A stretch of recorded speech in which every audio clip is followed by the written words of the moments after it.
Well, Betty, now we've talked about the development of resources and things that could go into the hands of people in churches, but there was also a need to, what can I say, be there and spread these resources around, help people by actually showing them the resources and using them.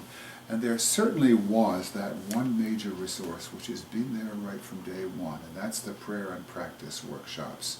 Mm-hmm. I know you've been all over the country doing that.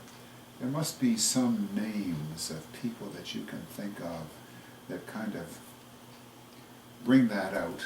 Mm-hmm. Could you share a few of those with us? I think a lot of people watching this may know of Father Thomas Green. He taught in the academy in the Philippines for the Roman Catholic Church. Mhm. And one time we needed a speaker for a conference in San Diego. And actually we needed one for just our more local one too, but I couldn't get him for that because school term interfered with it. But this other conference was at a time when he was through with his school year. So the thing I liked about his writing that made me want to ask him was so practical. It began with the simplest, getting to know Jesus, falling in love with him, learning everything about him. And then you moved on into greater and greater maturity. And what I liked about it all was he would say something like, can you imagine my father, married 50 years, saying to my mother, my dear, tell me all about yourself. Oh, yeah. But he said some of us Christians are like that. We will forever just want to hanker after something new.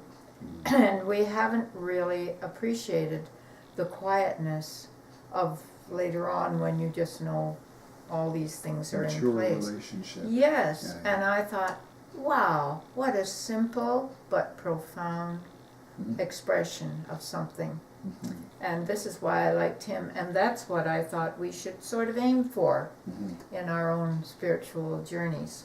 And he was kind enough when we were in San Diego to come up and be with all the Canadians when we met together up in the hotel rooms. Mhm. And a fascinating guest, Mhm. and full of energy.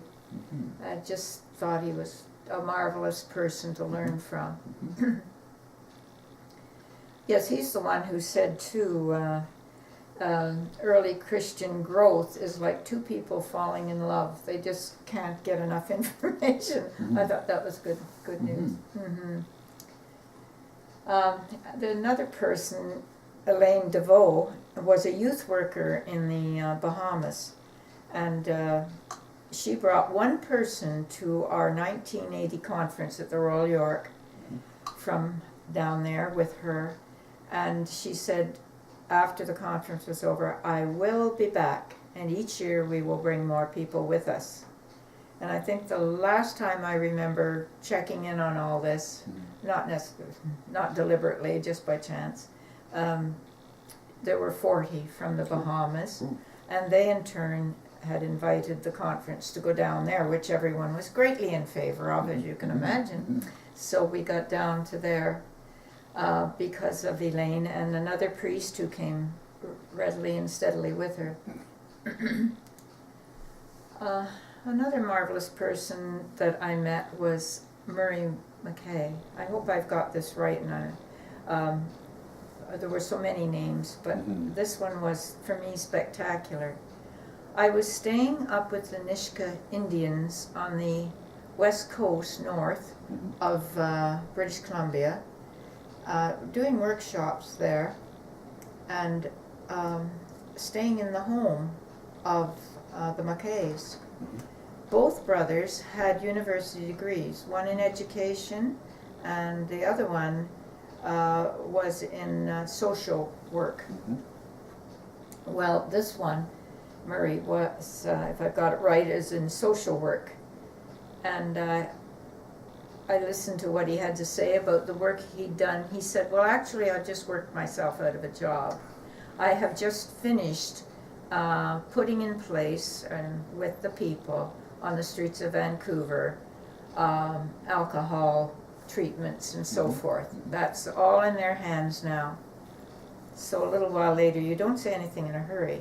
You have to be quiet for a few minutes. And then I said, so now what are you going to do? And he said, oh, I'll probably end up doing something similar again. But maybe this time it will be in the field of drugs or healthcare, and we'll work with them until they get it all set up for themselves, and then they'll do it. I really appreciated that. So then the next day, I was wanting to know about his prayer life, but I didn't want to break whatever might have been broken by asking him outright, but nonetheless it overcame me and I did. Yes. Murray, would you mind telling me a wee bit about your prayer life? Well, there followed the greatest silence, at which point inside I was thinking, oh boy, I've really done it now. But after quite a while, he said, well,